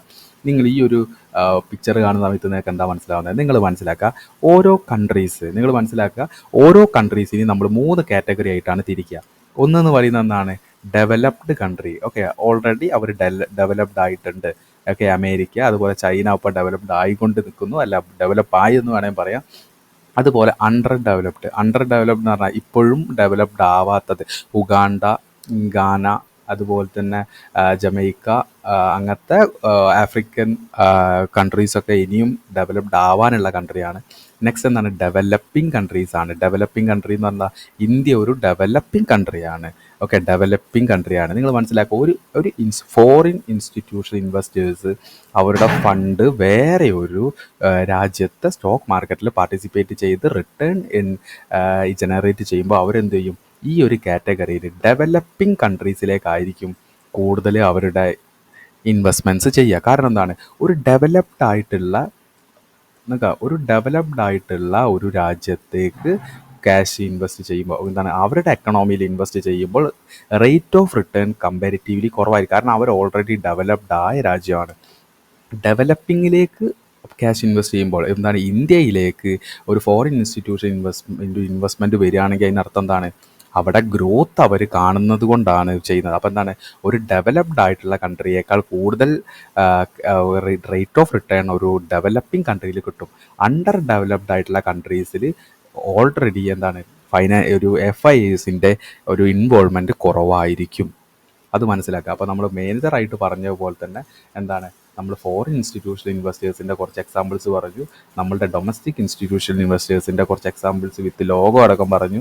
അതുപോലെ ഇൻസ്റ്റിറ്റ്യൂഷണൽ ഇൻവെസ്റ്റേഴ്സ് അല്ലെങ്കിൽ ഫോറിൻ ഇൻസ്റ്റിറ്റ്യൂഷണൽ ഇൻവെസ്റ്റേഴ്സ് കൂടുതലും ഡെവലപ്പിംഗ് ആയിട്ടുള്ള കൺട്രീസിലേക്കാണ്, അല്ലെങ്കിൽ ഡെവലപ്പിംഗ് ആയിട്ടുള്ള കൺട്രീസിലേക്കാണ് അവർ കൂടുതലായിട്ട് എന്ത് ചെയ്യുക, ആ ഒരു ഫണ്ട് അലോക്കേറ്റ് ചെയ്യുന്നത്. എന്താണ്, ഇവിടെ ഇൻവെസ്റ്റ് ചെയ്ത് കഴിഞ്ഞാൽ ഗ്രോത്ത് ഡെവലപ്ഡ് ആയ കൺട്രീസിൽ ഇൻവെസ്റ്റ് ചെയ്യുന്നതിനേക്കാൾ കൂടുതൽ കിട്ടും. ഓക്കെ, അങ്ങനെ റേറ്റ് ഓഫ് റിട്ടേൺ കൂടുതൽ കൊണ്ടുപോകുക എന്നുള്ള രീതിയിലാണ് ഡെവലപ്ഡ് ആയിട്ടുള്ള കൺട്രികൾ ചെയ്യുന്നത്. അപ്പം നിങ്ങൾ ആലോചിച്ച് നോക്കുക, ഇന്ത്യയിൽ ഇൻസ്റ്റിറ്റ്യൂഷൻസിൻ്റെ ഇൻവോൾവ്മെൻറ്റ് കൂടുതൽ വരുന്നതിൻ്റെ കാര്യം ഇന്ത്യ ഈസ് ഗ്രോയിങ്. ഒരു ഫോറിൻ ഇൻസ്റ്റിറ്റ്യൂഷണൽ ഇൻവെസ്റ്റേഴ്സ്, ഓക്കെ, വേറൊരു രാജ്യത്തേക്ക് അവരുടെ സ്റ്റോക്ക് മാർക്കറ്റിൽ പാർട്ടിസിപ്പേറ്റ് ചെയ്യാൻ വേണ്ടി വരുന്ന സമയത്താണ് നിങ്ങൾ മനസ്സിലാക്കുക, അവരുടെ കയ്യിൽ ഹൈലി ലിക്വിഡ് ഫണ്ട്സ് ആണുള്ളത്. അവരെന്ത് ചെയ്യും, അവർ ആ ഒരു രാജ്യത്തുള്ള സ്റ്റോക്സിൽ ഇൻവെസ്റ്റ് ചെയ്തുകൊണ്ട് റിട്ടേൺ ജനറേറ്റ് ചെയ്യും. ഓക്കെ, അപ്പോൾ എന്താണ്, നമ്മളുടെ ഇന്ത്യയിലേക്ക് വരുന്ന ഇൻസ്റ്റിറ്റ്യൂഷൻസ്, ഫോറിൻ ഇൻസ്റ്റിറ്റ്യൂഷൻസിന് സെബിയിൽ കുറച്ച് റെഗുലേഷൻസ് ഉണ്ട്. ഇവിടെ നിങ്ങൾ നോക്കുകയാണെങ്കിൽ എന്താണ്, ഇൻസ്റ്റിറ്റ്യൂഷണൽ ട്രേഡേഴ്സ്, മെയിനിൽ പറയുന്നത് ഫൈനാൻഷ്യൽ ഇൻസ്റ്റിറ്റ്യൂഷൻ, ഫോറിൻ ഇൻസ്റ്റിറ്റ്യൂഷൻസിൻ്റെ കാര്യമാണ്. ഇവർക്ക് ഇന്ത്യൻ മാർക്കറ്റിൽ പാർട്ടിസിപ്പേറ്റ് ചെയ്യണമെങ്കിൽ സെബി കുറച്ച് റൂൾസ് പറഞ്ഞിട്ടുണ്ട്. ആ റൂൾസിൻ്റെ ബേസിൽ കാര്യങ്ങൾ ചെയ്താൽ മാത്രമേ അവർക്ക് എന്താണ് മാർക്കറ്റിൽ പാർട്ടിസിപ്പേറ്റ് ചെയ്യാം. എന്താണ് റൂൾ എന്ന് പറഞ്ഞാൽ മാൻഡിറ്ററി രജിസ്ട്രേഷൻ. അവരെന്ത് ചെയ്യണം, നമ്മൾ പ്ലാറ്റ്ഫോമിൽ രജിസ്റ്റർ ചെയ്യുന്ന പോലെ KYC കാര്യങ്ങളെല്ലാം ചെയ്യുന്ന പോലെ അവർക്കും എന്താണ് സെബിയിൽ ഒരു രജിസ്ട്രേഷൻ ചെയ്യണം. അതുപോലെ തന്നെ മാനിപ്പുലേഷൻ, നിങ്ങൾ മനസ്സിലാക്കുക, അവർ ഹൈ ഫണ്ടായിട്ടാണ് വരുന്നത്. അപ്പോൾ അവർക്ക് വേണമെങ്കിൽ നമ്മളെ മാനിപ്പുലേറ്റ് ചെയ്യാം. അപ്പോൾ എന്താണ്, ഈ മാനിപ്പുലേഷൻ ഉണ്ട്, ബട്ട് റൂൾ ബേസ്ഡ് മാനിപ്പുലേഷൻ ആയിരിക്കണം ചെയ്യേണ്ടത്. ഓക്കെ, അതുപോലെ തന്നെ എന്താണ് ആൽഗോ ട്രേഡിംഗ്. നമ്മൾ റീറ്റെയിലേഴ്സ് എപ്പോഴും ഒരു മാനുവൽ ട്രേഡിംഗ് ആണെങ്കിൽ ഇൻസ്റ്റിറ്റ്യൂഷൻസ് കൂടുതലും ആൽഗോ പ്രോഗ്രാംഡ് ട്രേഡിംഗ് ആയിരിക്കും. ഓക്കെ, അപ്പോൾ എന്താണ്, അതിനും കുറച്ച് എന്താണ് കാര്യങ്ങൾ, നിർദ്ദേശങ്ങൾ സെബി കൊടുത്തിട്ടുണ്ടാവും. അടുത്ത എന്താണ്, പീരിയോഡിക് റിപ്പോർട്ടിംഗ്. ഓക്കെ, ഇത് വളരെ ഇമ്പോർട്ടൻ്റ് ആണ്. പീരിയോഡിക് റിപ്പോർട്ടിംഗ് എന്ന് പറഞ്ഞാൽ എന്താ, അവരുടെ ഓരോ മൂവ്മെൻറ്റ്സ് അല്ലെങ്കിൽ എന്താണ് അവരുടെ ഓരോ ആക്ടിവിറ്റി, ഓരോ റിപ്പോർട്ടുകളൊക്കെ സെബിക്ക് കൊടുക്കണം. അതാണ് നമ്മളുടെ വൈകുന്നേരം ആവുന്ന സമയത്ത് നമുക്ക് FII DI ഡാറ്റ നമുക്ക് NSI വെബ്സൈറ്റിൽ വരുന്നുണ്ടല്ലോ.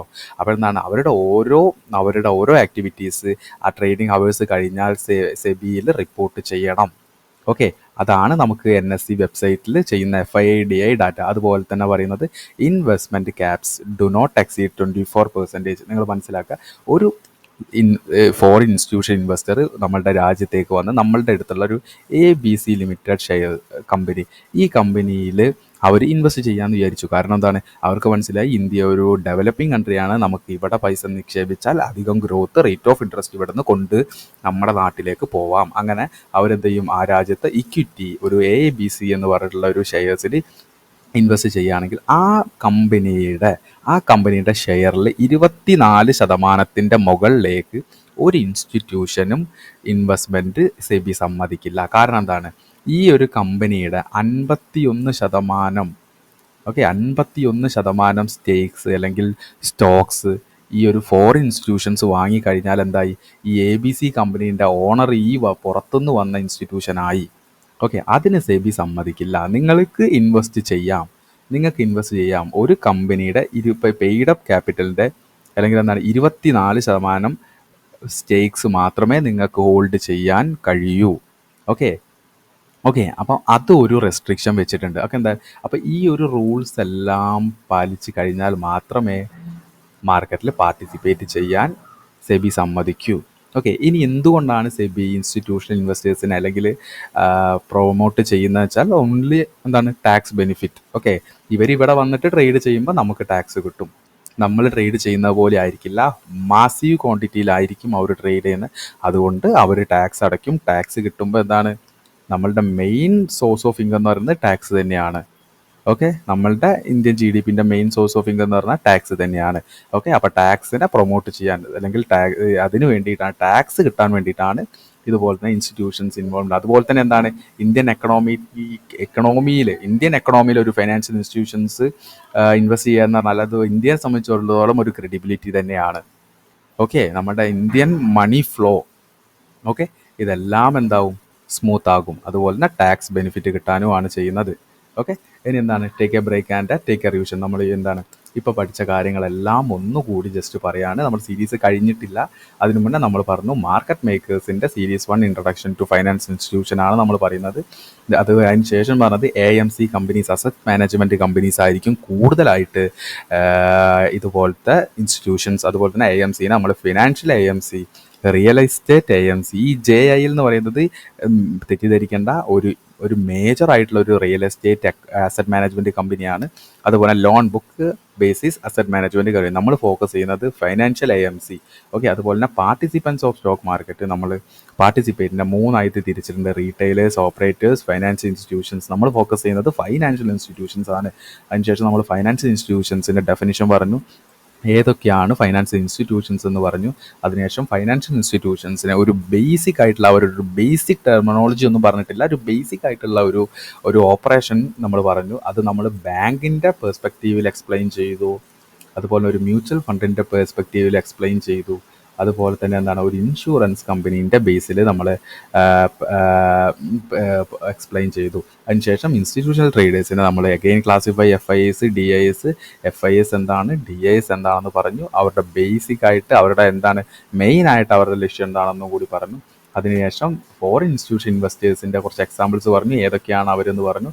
They are outsiders of India എന്ന് പറഞ്ഞു. അതിനുശേഷം ഡൊമസ്റ്റിക് ഇൻസ്റ്റിറ്റ്യൂഷൻസ് പറഞ്ഞു, ഇന്ത്യയിലുള്ള മേജർ ആയിട്ടുള്ള ഇൻസ്റ്റിറ്റ്യൂഷൻസിനെ കുറിച്ച് പറഞ്ഞു. അതിനുശേഷം നമ്മൾ ക്ലാസിഫിക്കേഷൻ ഓഫ് കൺട്രി, ഇതിൻ്റെ ബേസിലാണ് അവരുടെ പ്യുവർ ഇൻവെസ്റ്റ്മെൻറ്റ്. ഓക്കെ, ആ കാര്യങ്ങൾ പറഞ്ഞു. അതിനുശേഷം എന്താണ്, അവർ ആ രാജ്യം തിരഞ്ഞെടുത്ത് ആ രാജ്യത്ത് എന്ന് വെച്ചാൽ ഇന്ത്യയിലേക്കാണ് വന്നിട്ട് ഇന്ത്യൻ സ്റ്റോക്ക് മാർക്കറ്റിൽ പാർട്ടിസിപ്പേറ്റ് ചെയ്യുകയാണെങ്കിൽ ഇവിടെ റെഗുലേറ്ററി ബോഡി എന്ന് പറയുന്നത് സെബിയാണ്, security exchange board of India. അവർ കുറച്ച് റൂൾസ് പറഞ്ഞിട്ടുണ്ട്. ഇതെല്ലാം എഗ്രി ചെയ്താൽ മാത്രമേ ഇന്ത്യൻ സ്റ്റോക്ക് മാർക്കറ്റിൽ ഒരു ഇൻസ്റ്റിറ്റ്യൂഷണൽ ട്രേഡറിന് പാർട്ടിസിപ്പേറ്റ് ചെയ്യാൻ കഴിയൂ. അതുപോലെ തന്നെ സെബി പ്രൊമോട്ട് ചെയ്യുന്നതിൻ്റെ കാര്യം എന്ന് പറയുന്നത് ടാക്സ് കിട്ടാൻ വേണ്ടിയിട്ടാണ്. ഇനി നമ്മൾ പറയാൻ വേണ്ടി പോകുന്നത് ഫൈനാൻഷ്യൽ ഇൻസ്റ്റിറ്റ്യൂഷണൽ ഇൻവെസ്റ്റ്മെൻറ്റ്സ് ആണ്. ഓക്കെ, നമ്മൾ പറഞ്ഞു വേരിയസ് ഫൈനാൻഷ്യൽ ഇൻസ്റ്റിറ്റ്യൂഷൻസ് ഏതൊക്കെയാണ്: bank, mutual funds, insurance companies ഒക്കെയാണ്. ഓക്കെ, അപ്പോൾ ഇവരെന്ത് ചെയ്യും, ഇവരുടെ സേവേഴ്സ് അല്ലെങ്കിൽ ഇവരുടെ ക്ലയൻസിൻ്റെ ക്യാഷ് യൂസ് ചെയ്തിട്ടാണ് മാർക്കറ്റിലേക്ക് അവരുടെ ക്യാഷ് എന്ന് പറയുന്നത് ഈ ഒരു ക്ലയൻസിൻ്റെ എല്ലാം ക്യാഷ്, ചെറിയ ചെറിയ ക്യാഷ് എല്ലാം ഒരു പൂളാക്കി മാറ്റിയിട്ട് ആ ഒരു പൂളിനെ ഒരു ഹ്യൂജ് ഫണ്ടായിട്ടാണ് അവർ മാർക്കറ്റിലേക്ക് വരുന്നത്. ഇവർ ഏതിലൊക്കെ ഇൻവെസ്റ്റ് ചെയ്യുന്ന പറയുന്നത്? ഇക്വിറ്റിയിൽ ചെയ്യും, ഗവൺമെൻറ് ബോണ്ടിൽ ഇൻവെസ്റ്റ് ചെയ്യും, കൊമ്മോഡിറ്റീസിൽ ഇൻവെസ്റ്റ് ചെയ്യും, അതുപോലെ ഡെറിവേറ്റീവിൽ.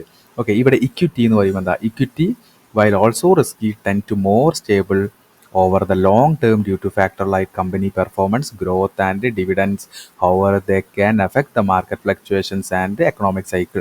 നിങ്ങൾ നോക്കുകയാണെങ്കിൽ എപ്പോഴും എന്താണ്, ഒരു ഇൻസ്റ്റിറ്റ്യൂഷൻസ് മാർക്കറ്റിൽ ഇൻവെസ്റ്റ് ചെയ്യുമ്പോൾ അവർ നോക്കുന്നത്, അവർ അസറ്റ് ക്ലാസ് ചൂസ് ചെയ്യുന്നത് ആ ഒരു ഇൻസ്റ്റിറ്റ്യൂഷൻസിൻ്റെ റിസ്ക് ക്യാപ്പബിലിറ്റി അനുസരിച്ചാണ്. ചില ഇൻസ്റ്റിറ്റ്യൂഷൻസ് എന്താണ്, മീഡിയം ടേം റിസ്ക് എടുക്കും. കാരണം എന്താണ്, അവർ കുറച്ച് റിസ്ക് കുറച്ചെടുക്കുന്ന ഇൻസ്റ്റിറ്റ്യൂഷൻസ് ആയിരിക്കും അവർ. ചില ഇൻസ്റ്റിറ്റ്യൂഷൻസ് എന്തായിരിക്കും, ഹൈലി റിസ്ക് എടുക്കുന്ന ഇൻസ്റ്റിറ്റ്യൂഷൻസ് ഉണ്ട്. ഹൈലി റിസ്ക് എടുക്കുന്ന ഇൻസ്റ്റിറ്റ്യൂഷൻസ് ഉണ്ട്. അപ്പോൾ എന്താണ്, ഈ നെക്സ്റ്റ് നമുക്ക് ഗവൺമെൻറ് ബോണ്ട് ഒന്ന് നോക്കാം, എന്നിട്ട് ഡീറ്റെയിൽ ആയിട്ട് പറയാം. Government bonds are generally consider lower risk compared to the asset class, but they are not without risk. Interest rate, inflation risk, credit risk, liquidity risk. Okay, next commodity നോക്കുകയാണെങ്കിൽ commodity can offer opportunities for high return. They also come with higher risk compared more stable investment like government bonds or blue chip stocks. Okay, അപ്പം next എന്താണ്, derivative എന്ന് പറയുന്നത് derivatives are risky and over complex, നിങ്ങൾക്ക് അറിയാലോ. അപ്പം ഇതിൻ്റെ basic കാര്യം എന്ന് പറയുന്നത്, ഒരു ഇൻസ്റ്റിറ്റ്യൂഷൻസ് ഇക്വിറ്റിയിൽ ഇൻവെസ്റ്റ് ചെയ്യുന്നതിൻ്റെ മെയിൻ റീസൺ എന്ന് പറഞ്ഞാൽ എന്താണ്, ഒരു ഇൻസ്റ്റിറ്റ്യൂഷൻസ് എപ്പോഴും എന്താണ്, ലോങ്ങർ ടൈം ഫേം പെർസ്പെക്റ്റീവിലായിരിക്കും അവർ വരിക. ഓക്കെ, ഏതൊരു ഇൻസ്റ്റിറ്റ്യൂഷനും അവരുടെ ഫോക്കസ് എന്ന് പറഞ്ഞാൽ ലോങ് ടേം അച്ചീവ്മെൻറ്റ്സ് ആയിരിക്കും. അതുകൊണ്ട് എന്താണ്, ഇക്വിറ്റി ലോങ് ടേം സ്റ്റെബിലിറ്റി ഉള്ള ഒരു അസറ്റ് ക്ലാസ് ആണ്. ഓക്കെ, അതുപോലെ തന്നെ എന്താണ്, ഇതിലെന്താണ്, ക്യാപിറ്റൽ അപ്രീസിയേഷൻ കിട്ടും, അതുപോലെ ഡിവിഡൻറ്റും ഉണ്ടാവും. ഓക്കെ, അതുകൊണ്ട് തന്നെ വാല്യൂ ഓഫ് മണിയാണ് ഇക്വിറ്റി. ഓക്കെ, അപ്പോൾ എന്താണ്, ഇക്വിറ്റിയിൽ അവർ ഇൻവെസ്റ്റ് ചെയ്യും. നെക്സ്റ്റ് എന്താണ്, ഗവൺമെൻറ് ബോണ്ട്സ് ആണ്. ഗവൺമെൻറ് ബോണ്ട്സ് എന്ന് പറഞ്ഞാൽ ഇക്വിറ്റിനേക്കാൾ കുറച്ച് റിസ്ക് കുറവാണ്. ഓക്കെ, ഞാൻ നേരത്തെ പറഞ്ഞ പോലെ ചില ഇൻസ്റ്റിറ്റ്യൂഷൻസ് റിസ്ക് കുറച്ചെടുക്കുന്ന അല്ലെങ്കിൽ ഒരു മീഡിയം ടേം റിസ്ക് എടുക്കുന്ന ഇൻസ്റ്റിറ്റ്യൂഷൻസും ഉണ്ട്. ഓക്കെ, അവരെന്ത് ചെയ്യും? ഗവൺമെൻറ് ബോൺസിലായിരിക്കും ചെയ്യുക. ചില ഇൻസ്റ്റിറ്റ്യൂഷൻസ് കമ്മോഡിറ്റിയിൽ ഇൻവെസ്റ്റ് ചെയ്യും. നെക്സ്റ്റ് ആണ് ഡെറിവേറ്റീവ്. ഡെറിവേറ്റീവ് എന്ന് പറഞ്ഞാൽ കോൺട്രാക്റ്റുകളിൽ ഇൻവെസ്റ്റ് ചെയ്യുന്നതാണ്. Okay, derivative are very risky and complex. ഇപ്പോൾ പല ആളുകളും ചോദിക്കുന്നത് എന്താണ്? ഡെറിവേറ്റീവ് മാർക്കറ്റിൽ, ഫ്യൂച്ചർ ആൻഡ് ഓപ്ഷൻസിൽ ഇൻസ്റ്റിറ്റ്യൂഷൻസ് ട്രേഡ് ചെയ്യില്ലേ? ഇൻസ്റ്റിറ്റ്യൂഷൻസ് ട്രേഡ് ചെയ്യില്ല. അതാണ് ഞാൻ പറഞ്ഞത്. ചില ഇൻസ്റ്റിറ്റ്യൂഷൻസ് നിങ്ങൾക്ക് എന്താണ് പറയുക, ചില ഇൻസ്റ്റിറ്റ്യൂഷൻസ് ഇപ്പം നിങ്ങൾ നോക്കുകയാണെങ്കിൽ നമുക്ക് ലേറ്റസ്റ്റ് ആയിട്ട് വന്ന ഹിൻഡൻബർഗ് എന്ന് പറയുന്നത് ഇറ്റ്സ് എ വലിയൊരു ഇൻസ്റ്റിറ്റ്യൂഷനാണ്. അവർ ഡെറിവേറ്റീവിൽ ട്രേഡ് ചെയ്യുന്ന, അല്ലെങ്കിൽ ഡെറിവേറ്റീവ് സെഗ്മെൻറ്റിൽ, ഇന്ത്യയിൽ ഡെറിവേറ്റീവ് സെഗ്മെൻറ്റിൽ പാർട്ടിസിപ്പേറ്റ് ചെയ്യുന്ന ഒരു ഇൻസ്റ്റിറ്റ്യൂഷനാണ്. അവർ മെയിൻലി എന്താണ്? സെല്ലിംഗ് ആണ്. എന്താണ്? ഓപ്ഷൻ സെല്ലിംഗ് ചെയ്യുന്ന ഒരു ഇൻസ്റ്റിറ്റ്യൂഷണൽ ട്രേഡറാണ്, ട്രേഡിംഗ് ഫേമാണ്, അല്ലെങ്കിൽ ട്രേഡിംഗ് ഇൻസ്റ്റിറ്റ്യൂഷനാണ് ഹിൻഡൻബർഗ്. ഓക്കെ, അവരെന്ത് ചെയ്യും? ഡെറിവേറ്റീവിലേക്ക് പോകും. ഇപ്പം നിങ്ങൾ ഡെറിവേറ്റീവിലേക്ക് ഫോക്കസ് ചെയ്യുകയാണെങ്കിൽ നിങ്ങൾക്ക് ഇപ്പോൾ ഇക്വിറ്റിയും ഗവൺമെൻറ് ബോണ്ട് കമ്മോഡിറ്റീനേക്കാൾ കൂടുതൽ റിസ്ക് പിടിച്ച ഒരു കോംപ്ലക്സ് ആയിട്ടുള്ള ഒരു അസറ്റ് ക്ലാസ് ആണ്, അല്ലെങ്കിൽ അസറ്റ് ക്ലാസ് എന്ന് പറയില്ല, ഒരു കോൺട്രാക്റ്റ് ആണ് ഡെറിവേറ്റീവ്സ്. ഓക്കെ, ഇക്വിറ്റീൻ്റെ ഡെറിവേറ്റീവ് ഉണ്ട്, ഗവൺമെൻറ് ബോണ്ട് ഡെറിവേറ്റീവ് ഉണ്ട്, കമ്മോഡിറ്റി ഡെറിവേറ്റീവ്സ് ഉണ്ട്. ഓക്കെ, അപ്പോൾ നമ്മൾ ഈ ഡെറിവേറ്റീവിനെ നമ്മൾ എടുക്കുകയാണെങ്കിൽ, നിങ്ങൾ നോക്കുകയാണെങ്കിൽ derivative on A institutional point of view നോക്കുകയാണെങ്കിൽ നിങ്ങൾ എന്ത് ചെയ്യുക? ജസ്റ്റ് ഇതൊന്ന് വായിച്ച് നോക്കുക. ഓക്കെ, നമുക്ക് ഇവിടെ ഡിസ്കസ് ചെയ്യാൻ ഡെറിവേറ്റീവ് മാർക്കറ്റിലെ പാർട്ടിസിപ്പൻസ് നോക്കുകയാണെങ്കിൽ ഹെഡ്ജേഴ്സ്, അതുപോലെ സ്പെക്യുലേറ്റേഴ്സ്, അതുപോലെ ആർബിട്രേജേഴ്സ്. ഓക്കെ, ഈ ഹെഡ്ജേഴ്സ് എന്ന് പറഞ്ഞാൽ എന്താണ്? ഇവർ ഈ ഒരു ഡെറിവേറ്റീവ് എന്ന് വെച്ചാൽ ഫ്യൂച്ചർ ആൻഡ് ഓപ്ഷൻസ് യൂസ് ചെയ്യുന്നത് ഹെഡ്ജിങ് പർപ്പസിനാണ്. ഹെഡ്ജിങ് പർപ്പസ് എന്ന് പറഞ്ഞാൽ എന്താ? നമ്മൾ നേരത്തെ പറഞ്ഞ പോലെ ഗവൺമെൻറ് ബോണ്ട്, ഇക്വിറ്റി, അതുപോലെ കൊമോഡിറ്റി, ഇതിലൊക്കെ ലോങ് പൊസിഷൻ എടുത്തു വെച്ച ആളുകൾ, ഇതിലൊക്കെ ഇൻവെസ്റ്റ് ചെയ്ത ആളുകൾ, അവരെടുത്ത ആ ഒരു വ്യൂവിന് ഓപ്പോസിറ്റ് മാർക്കറ്റ് പോയാൽ അവർക്ക് എന്ത് ചെയ്യും? അവർക്ക് ലോസ് ഉണ്ടാവാൻ ചാൻസ് ഉണ്ട്. ഈ ലോസിനെ എന്താണ് കുറയ്ക്കാൻ വേണ്ടിയിട്ട്, റിസ്ക് മാനേജ് ചെയ്യാൻ വേണ്ടിയിട്ട് അവരെന്ത് ചെയ്യും? ഈ ഡെറിവേറ്റീവിനെ ഒരു ഹെഡ്ജിങ് ആയിട്ട് യൂസ് ചെയ്യും. എന്ന് വെച്ചാൽ ഇക്വിറ്റിയിൽ അവർ ലോങ് പോയാൽ, ഇൻ കേസ് നിങ്ങൾക്ക് അറിയാമല്ലോ മാർക്കറ്റ് എപ്പോഴും മുകളിലേക്കല്ല, ഇൻ കേസ് താഴേക്കും വരും. അവരുടെ വ്യൂക്ക് ഓപ്പോസിറ്റ് പോവുകയാണെങ്കിൽ എന്ത് ചെയ്യും? പ്രൈസ് താഴേക്ക് വരികയാണെന്നുണ്ടെങ്കിൽ അവർക്കും ലോസ് ആകും. ഓക്കെ, ആ ലോസിനെ എന്താണ് മാനേജ് ചെയ്യാൻ വേണ്ടി, അല്ലെങ്കിൽ ആ ലോസിനെ റെഡ്യൂസ് ചെയ്യാൻ വേണ്ടിയിട്ട് അവർ ഡെറിവേറ്റീവിനെ ഹെഡ്ജ് ചെയ്യും. അവരെന്തിനാണ്? ഹെഡ്ജിങ് പർപ്പസിനാണ് കൂടുതലായിട്ട് യൂസ് ചെയ്യുന്നത്. ഓക്കെ, ഹെഡ്ജിങ് പർപ്പസിനാണ് കൂടുതലായിട്ട് ഡെറിവേറ്റീവ്സ് യൂസ് ചെയ്യുന്നത്.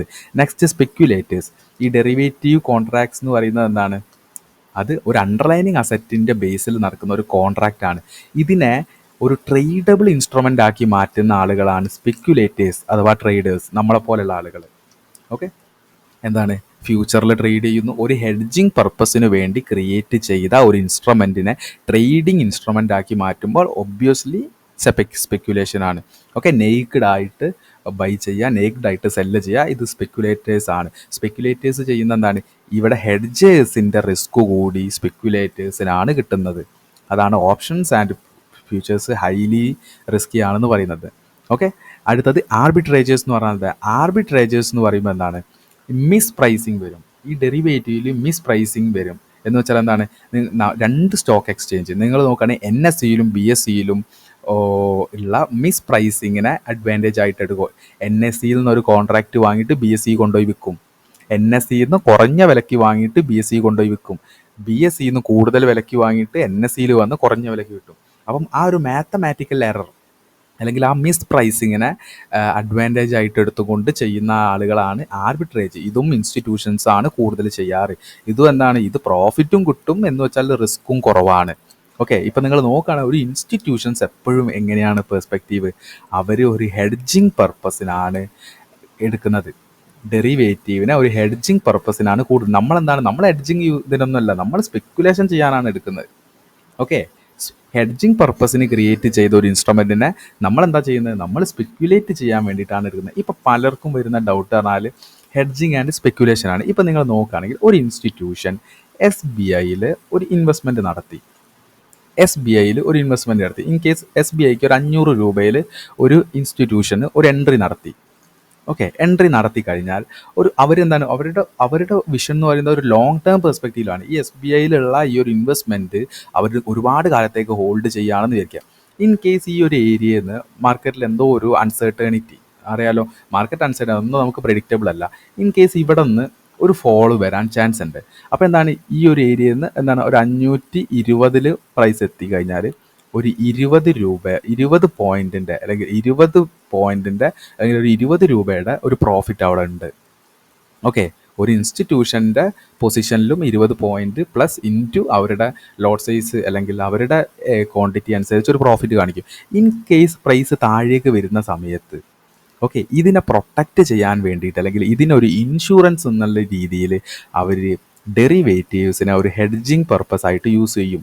എന്താണ് 520 സ്ട്രൈക്ക് പ്രൈസിൽ ഒരു പി ചിലപ്പം ബൈ ചെയ്ത് വെക്കും, ഒരു പി ബൈ ചെയ്ത് വെക്കും. അപ്പോൾ എന്താവും, ഈ മാർക്കറ്റ് താഴേക്ക് വരികയാണെങ്കിൽ ഈ ഇക്വിറ്റിയിൽ ഇൻവെസ്റ്റ് ചെയ്ത ആ ഒരു പ്രോഫിറ്റ് കുറഞ്ഞു വരുന്ന സമയത്ത് ഈ ഡെറിവേറ്റീവ് 520 സ്ട്രൈക്ക് പി ബൈ ചെയ്യുമ്പോൾ എന്താവും, ഇവിടെ കാണിക്കുന്ന ഈ ലോസ് നമ്മളുടെ ഡെറിവേറ്റീവിൽ പ്രോഫിറ്റ് ആയിരിക്കും.